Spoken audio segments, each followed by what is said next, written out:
So, breaking news, the DNC finally released the 192-page autopsy of why they lost the 2024 election. For months, party leadership kept telling us how helpful this massive study would be for planning future campaigns. Then the draft came in, and suddenly they were all like, oh yeah, never mind, we're actually not going to release it. Let's just pretend like this never happened. We don't want to get in our heads and focus on the wrong things. And it was like super sketchy to me, but today CNN got a hold of a leaked copy, which forced the DNC into a panic release. So, glad that happened. Just wish that would happen for the Epstein files too. But anyways, let's talk about what's actually in it. So, first, the document itself is a mess. The DNC hired Democratic strategist Paul Rivera to write it, and DNC chair Ken Martin is now furiously distancing himself from the final product. Martin actually put out a statement today saying, I am not proud of this product. It does not meet my standards. He only published it because he got caught hiding it.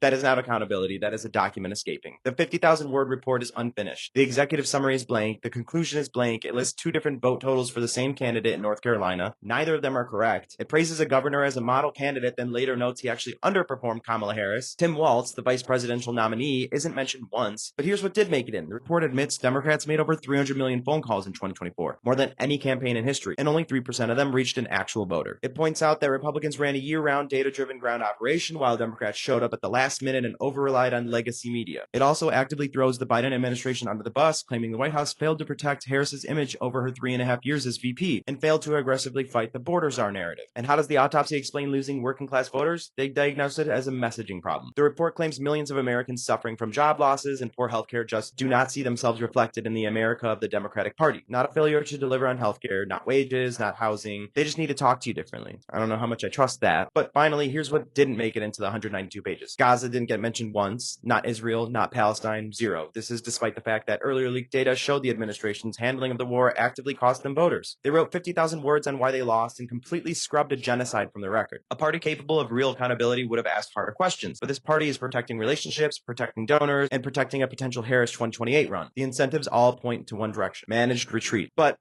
I'm glad this came out. I think this is super helpful, so let's learn from it. And as always, thank you for watching.